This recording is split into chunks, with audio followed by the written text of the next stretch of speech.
Préparez vos voyages avec l'agence Riverain Tour International installée à Paris et en Guadeloupe. Des séjours et circuits organisés comprenant hôtels, hébergement chez l'habitant, sans oublier les croisières toutes destinations. L'agence Riverain Tour, ce sont aussi des offres exceptionnelles de billets vers les Antilles ou vers Paris, ainsi que l'Afrique avec facilité de paiement. Riverain Tour, 3 rue Frébeau à Pointe-à-Pitre et 16 rue Lamblardy, Paris 12e. À Paris comme en Guadeloupe, l'équipe Riverain Tour sera à votre écoute. Martinique Actualité. À l'occasion d'une manifestation devant le collège où est scolarisée Morana, l'adolescente qui s'est plainte sur TikTok d'être harcelée, pleine pyromans, volcans et baramines, 3 militants de la mouvance rouge-vert-noir ont été arrêtés par les forces de l'ordre, placés en garde à vue, puis finalement remis en liberté sous contrôle judiciaire. Ils sont convoqués devant le tribunal correctionnel le 15 mai prochain. La collectivité territoriale de Martinique organise en partenariat avec l'Académie de Martinique, la direction de l'alimentation, de l'agriculture et de la forêt et avec la direction de la mer, la 4e édition du Forméo. L'inauguration du Salon de la formation, des métiers et de l'orientation a eu lieu ce mercredi 29 novembre à 9h30 à l'hippodrome Maurice Bruyère-Dawson à Carrère-aux-Lamentins, où près de 12 000 visiteurs sont attendus sur 3 jours. En effet, pour un futur bachelier, s'interroger sur son avenir, c'est d'abord se poser un certain nombre de questions. Comment se préparer ? Où s'informer, s'inscrire à l'université, dans une école spécialisée ou encore apprendre un métier, étudier hors de la Martinique ou choisir des cours bien différents du format classique scolaire. Le Forméo a pour mission de les aider à y répondre. C'est aussi l'occasion de découvrir des métiers et d'échanger avec des professionnels de secteurs d'activité porteurs d'emploi. Des stands d'information ont été installés pour les différents établissements d'enseignement supérieur ainsi que pour les organismes experts en matière d'information et d'orientation. Des formations au niveau caribéen, national et international sont présentées.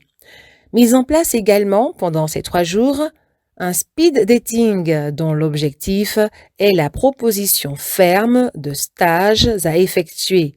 Le visiteur est également préparé au crucial entretien d'embauche, apprendre à se présenter, gérer ses émotions et prendre la parole en public avec un jeu de rôle devant d'autres jeunes. Enfin, un atelier convaincre son recruteur par lettres et CV est proposé. Les publics à besoins particuliers ont accès à des ateliers et à des informations spécifiques et des conseils sont prodigués à ceux qui souhaitent monter leur entreprise. Le Forméo s'adresse également à d'autres publics que les lycéens. Étudiants, jeunes sortis du système scolaire, parents, enseignants, éducateurs, actifs salariés ou non, demandeurs d'emploi, apprentis et pré-apprentis, ou bénéficiaires de contrats de professionnalisation sont également les bienvenus. Cofinancé par l'Europe, le Forméo 2023 met l'accent sur l'égalité entre filles et garçons en encourageant chacune et chacun à embrasser, si elle ou il le souhaite, des formations et des métiers traditionnellement considérés comme typiquement féminins ou masculins. Les visiteurs sont sensibilisés à la mixité dans les groupes de travail et ils peuvent rencontrer des professionnels, hommes et femmes qui bravent les préjugés. Dans une optique d'éco-responsabilité, chacun est invité à avoir recours au covoiturage, à utiliser le TCSP pour se rendre au salon, mais aussi à limiter l'impression de papier, brochures ou autres flyers. Un repère café accueille en outre le public pendant toute la durée du salon. Il pose un diagnostic gratuit pour les petits appareils électroménagers en panne et un atelier animé par des volontaires de service civique offre la possibilité de fabriquer la pièce endommagée en 3D. Également prévue une collecte de bouchons en plastique dont la vente servira à l'acquisition de fauteuils roulants pour des enfants handicapés. Par ailleurs, des plans sont remis aux établissements scolaires pour Par ailleurs, des plans sont remis aux établissements scolaires pour garnir leur espace vert. Notez que l'économie bleue est au cœur du salon avec la découverte des filières et métiers plus ou moins directement en lien avec la mer. Marine marchande par exemple, industrie nautique, construction et réparation navale, plaisance, exploitation des ressources ou encore protection de l'environnement. Des étudiants volontaires peuvent être sélectionnés pour montrer leurs réalisations, défilés, chants, coiffures, danse, musique, peinture, maquillage. Ce mercredi après-midi a été dédié au grand public avec un focus sur les dispositifs d'aide proposés, des forums pour les parents, des échanges avec des professionnels en matière d'insertion, des conseils et retours d'expérience de la mobilité dans la Caraïbe, en France hexagonale ou à l'international. Actuellement, ce qui se décline en Martinique et en Guadeloupe, c'est le plan de chlordécone 4, un plan qui comporte 47 mesures. La première étant le dosage du chlordécone dans le sang gratuitement pour tous les Martiniquais qui le souhaitent. Alors que cette possibilité existe depuis de longs mois, seulement 28 000 personnes se sont fait tester en Martinique et aucune statistique n'a été publiée quant au nombre de tests positifs sur ces 28 000 personnes, ce qui est évidemment surprenant.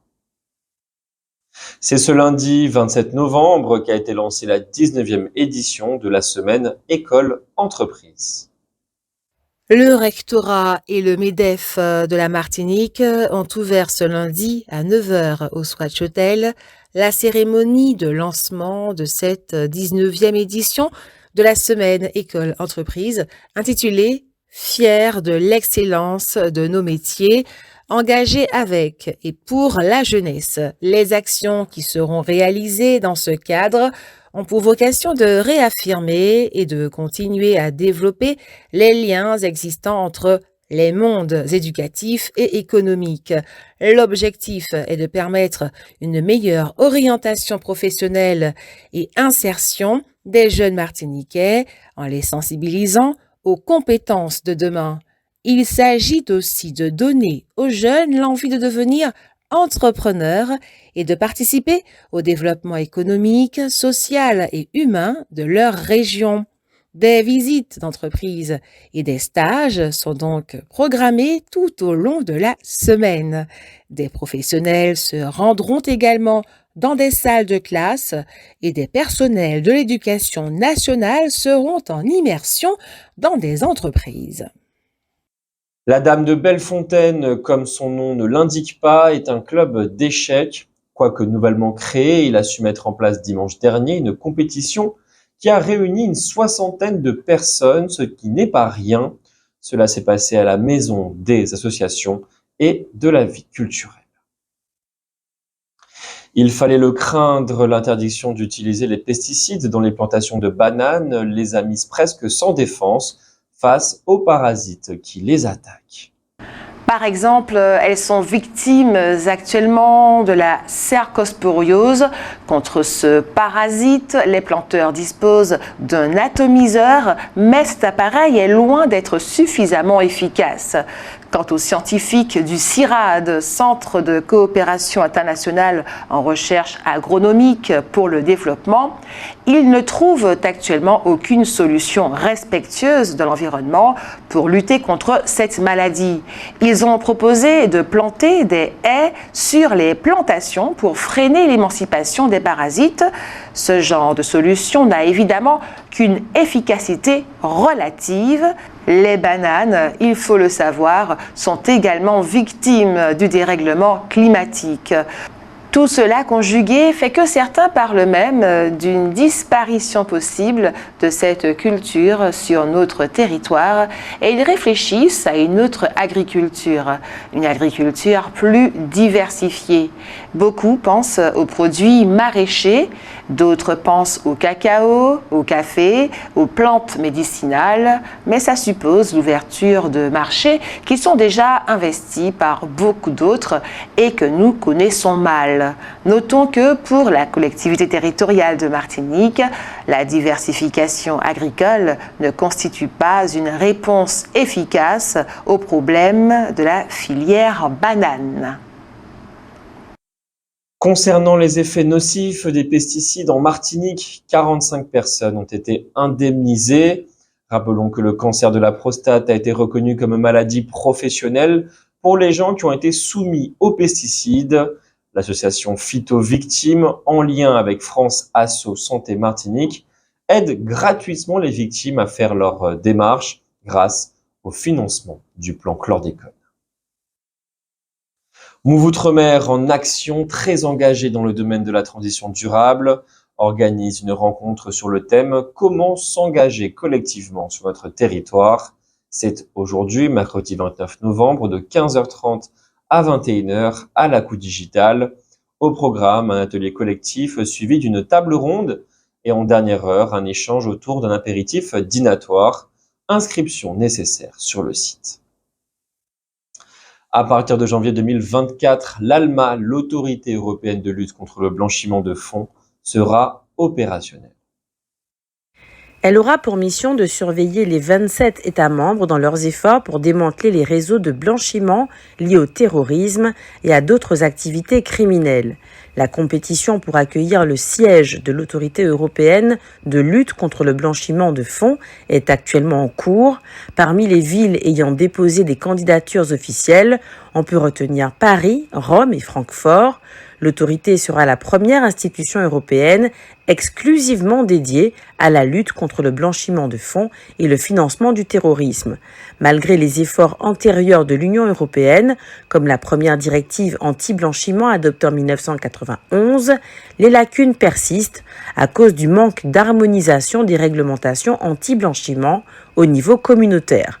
L'AMLA, opérationnelle en 2026, supervisera directement une quarantaine d'établissements financiers engagés dans des activités transfrontières à risque de blanchiment. Elle collaborera également avec les autorités nationales, les cellules de renseignement financier et les organismes de contrôle bancaire. Elle devra donc se montrer plus efficace pour lutter contre l'imagination débordante des criminels financiers terroristes dans la création de nouveaux circuits financiers de blanchiment. Patrick Saint-Éloi est décédé le 18 septembre 2010. Jacob Desvarieux est parti, lui, 11 ans plus tard, le 30 juillet 2021. Mais aucun des deux n'est mort en réalité. Ils continuent de vivre dans l'orchestre qu'ils ont su créer et mener au firmament, non seulement des orchestres d'afro-descendants, mais des orchestres mondiaux, aussi hauts même que les maîtres du jazz. Et cet orchestre-là, Kassav donc, a entrepris une série de concerts qui démontrent qu'il est en train de renaître de ses cendres. Notons qu'il y avait 4 ans que Kassav ne s'était pas produit en Martinique avant la soirée de samedi à la Palouza Arena. Une soirée dont nous vous avons dit l'énorme succès. Les élus guadeloupéens invités à une rencontre étape sur le SIOM ont co-signé la lettre envoyée par Serge Letchimy au ministre organisateur de cette rencontre. Dans cette lettre, le président du conseil exécutif de la collectivité territoriale de Martinique parlait d'un leurre de débat et d'un procédé de discussion infantilisant. Les Guadeloupéens ont quand même participé à cette réunion, expliquant que la politique de la chaise vide n'était pas la bonne. Il vaut mieux, ont-ils expliqué, dialoguer. Rappelons que Serge Letchimy n'est pas allé à cette réunion. En mars 2023, la collectivité territoriale de Martinique avait voté la mise en place de bourses pour des étudiants martiniquais en médecine en échange de leur retour pendant 5 ans dans l'île, une fois leur diplôme obtenu. 30 de ces bourses d'engagement de retour en Martinique viennent d'être accordées. Il s'agit d'une aide de 14 400 € par an versée de la 2e à la 6e année en contrepartie d'un engagement à travailler pendant 5 ans minimum en Martinique dès la fin du cursus diplômant. Sur 52 demandes reçues, 30 dossiers ont été validés, 63,4% étudient en Guadeloupe, 30% en France hexagonale et 6,4% en Roumanie. 9 étudiants sont en 2e année, 4 en 3e année, 11 en 4e année et 6 en 5e année. Outremernews.fr, le site de l'actualité Outre-mer, 24 heures sur 24 et 7 jours sur 7. Retrouvez la chaîne Outremer News sur YouTube.